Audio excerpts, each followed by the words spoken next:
All right, friends. It's Friday, 5 p.m. You know what that means? It's time for Margaritas with Margarita Chang, CFP Pro, where for 15 minutes at happy hour, you get a little financial boost to get your weekend started off right. We know you are absolutely going to love today's guest. Peter Neuwirth is the author of Money Mountaineering and What's Your Future Worth.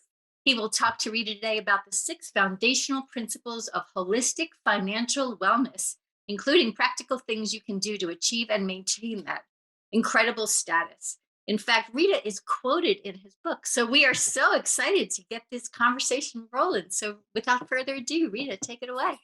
Well, thank you so much. And Hope is going to put in the liner notes money mountaineering as well as what's your future worth. So let's get started. Peter's going to help us rethink what we need to thrive in today's world. Pete, thank you so much for being here.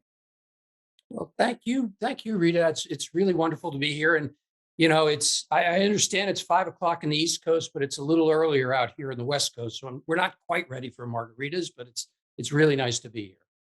Well, wonderful. So, in this book, Money Mountaineering, you lay out 6 principles to help people achieve and maintain financial wellness. Can you tell us what they are and why they are so important? Sure. Well, thank you. Well, I've been in the world of money for more than 40 years. I was an actuary in the corporate world and have been exposed to lots and lots of financial products, financial investments, all kinds of things. And I find that the world of money is a very complicated, uncertain, and noisy place to be. It's very hard to understand where you are in all these different products and services and how they all interrelate. Very hard to understand and figure out what's going to happen next. And it's even harder to find good help because everybody needs some help navigating. So what I decided when I sat down to write this book was that people need a trail map. People need a way to kind of navigate this financial wilderness. And there are no set rules, but there are some principles. And the first principle is that everybody's different. Everybody has their own set of financial circumstances, constraints, hopes, dreams, risk tolerances, and everybody has a different way of thinking about the future and the present. So that's kind of principle number one. Principle number two is that debt is just as important as your assets. A lot of people think about what do you have and how do I make the most of it? But in fact, what you owe and what you might owe and what you could become, suddenly owe is just as important as how much you have. The third principle is how do you get help? Okay, because it's a very noisy world out there. And the third principle says, whatever, first of all, figure out what you need, and then find the person or the organization that's best suited for that. And then make sure that the person or the organization is 100% on your side. And Rita, this is where I got some wisdom from you because what in getting to know you a little bit, you explained to me your philosophy that uh, you should hire a financial planner in the same way you hire a lawyer, um, or maybe you called it being a lifeguard because you got to find somebody who is working for you and has your interests at heart. And that's principle number three.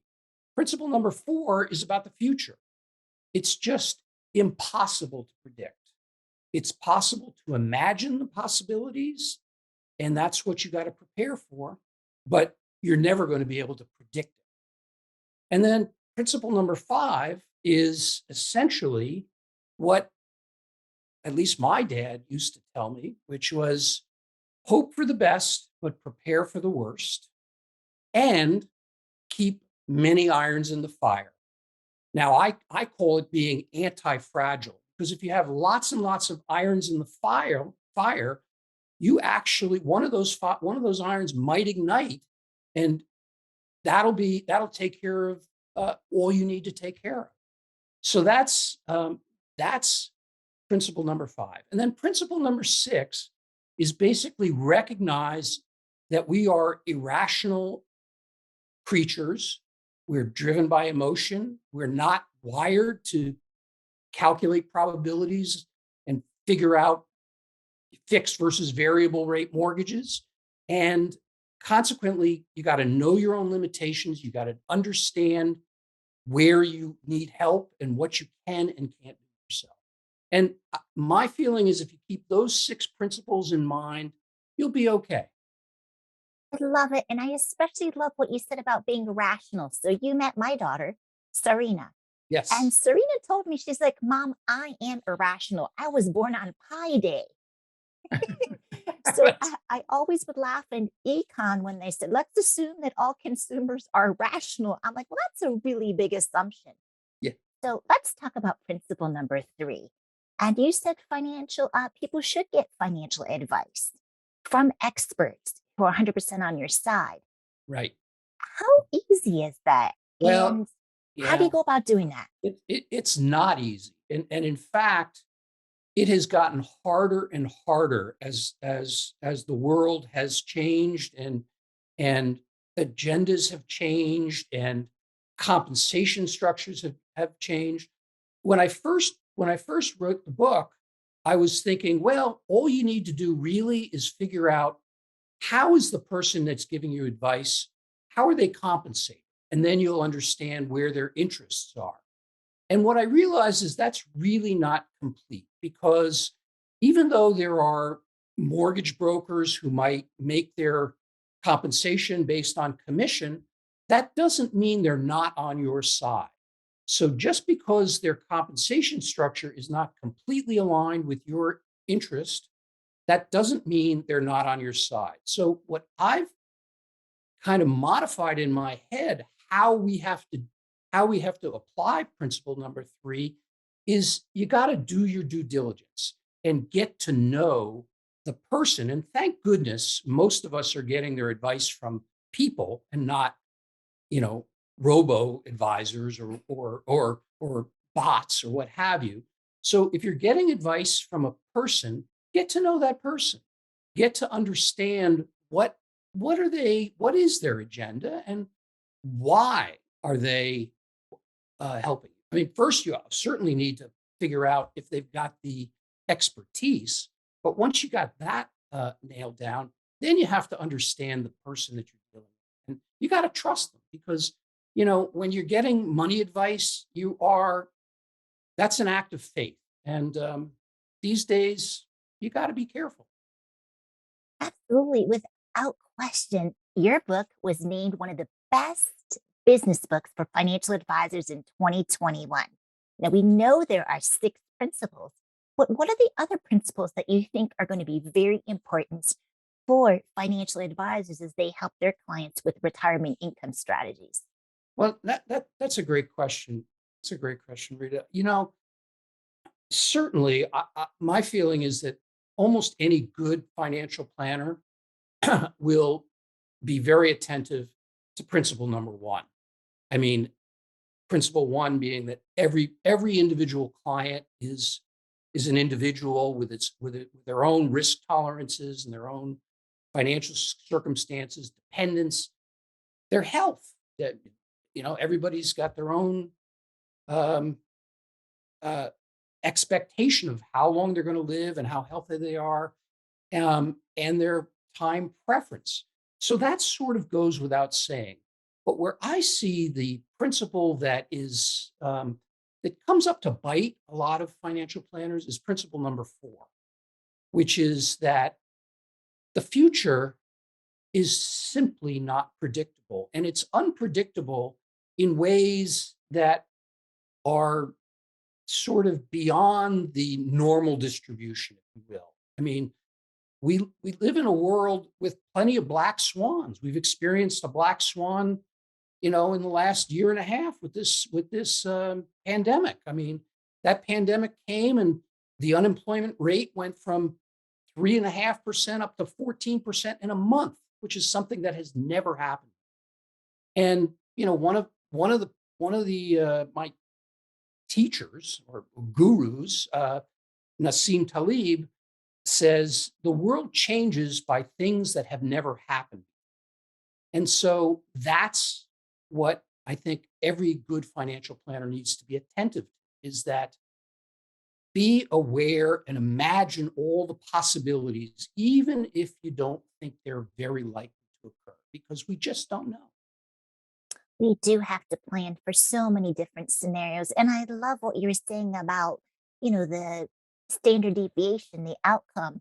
When I explain standard deviation to clients, each end of the tail, I'm like, this is incredibly positive returns. These are incredibly negative returns. That was March 2020 and then May 2020. Right, right. So, Absolutely.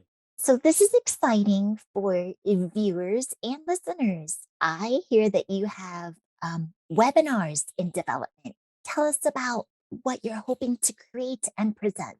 Well, what I'm finding, and I is that one of the big problems and big issues facing people is planning for retirement and planning and how you get there and what you do in retirement.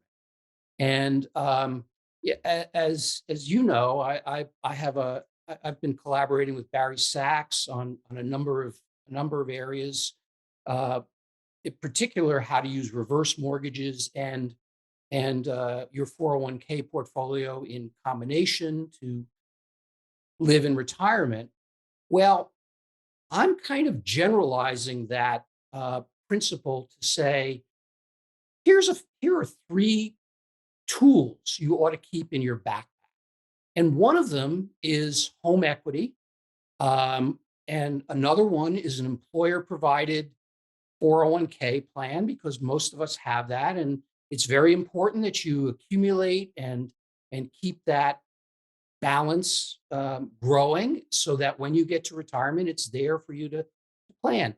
And the other tool that I think people don't spend enough time thinking about is a life insurance policy. One of the reasons I'm pretty comfortable in retirement is that I bought a whole life insurance policy when I was 25 years old and single, didn't even have a girlfriend, um, and I kept putting money into it over the years. The cash value grew, and I was able to borrow the cash value for various purposes, converted it to a paid up policy at retirement, and have been using it in retirement to supplement my income.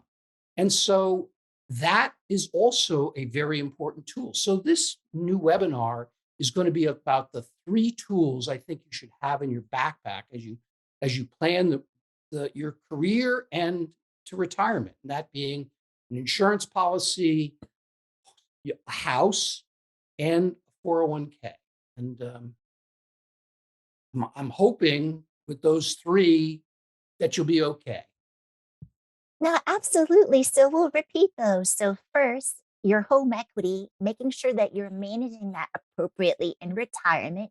Your employer-sponsored retirement plans. Now, if you don't have a employer-sponsored plan, as an entrepreneur, you can have one too. And third, life insurance. So yes, those are really powerful. Um, so what do you want to, of course, the six principles are really important, but what parting words do you have for advisors and consumers alike as we Well, wind? but again, and this actually comes from this new webinar, is for many, many years, we used to operate under the principles of the three-legged stool: defined benefit pensions, Social Security, and employee savings. I mean, it was developed in the 50s, and for probably 40 years, that's how financial planners operated, and that was with the advice. Well, the three-legged stool is broken. There are no defined benefit plans. Social Security is under a cloud. We don't know what's going to happen, and employees and your savings is not going to do it. So you need another way. You need to be flexible and you need to have a few tools that you can acquire by yourself. And along with these principles, I think that's the way to make your way in the wilderness.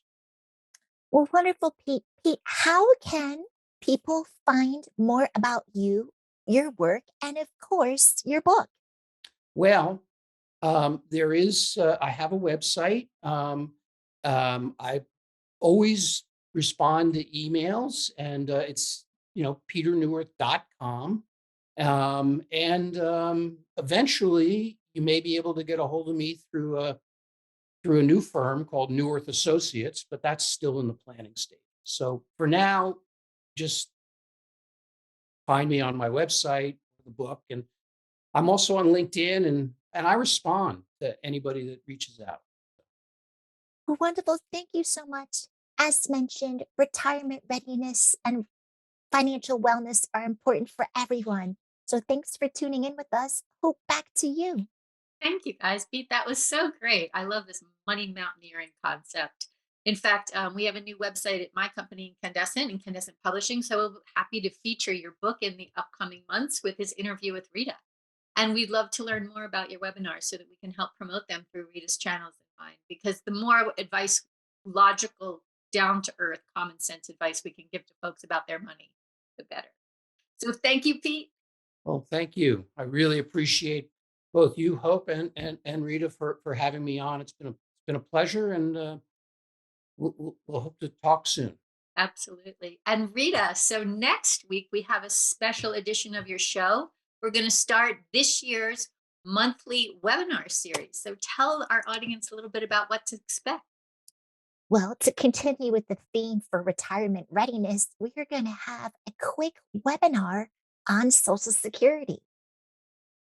Well, and that's just excellent because it's so confusing. It's almost as confusing as Medicare. So we're going to have to put that on the list too. So, audience, thank you so much for being with us today, January 21st, happy hour on the East Coast. Thank you, Pete in California. I'm in Santa Fe, and Rita, of course, is in Washington, D.C. So, we will talk to you all again next Friday, 5 p.m., about Social Security. Have a wonderful weekend, day, and stay well. We'll talk to you soon.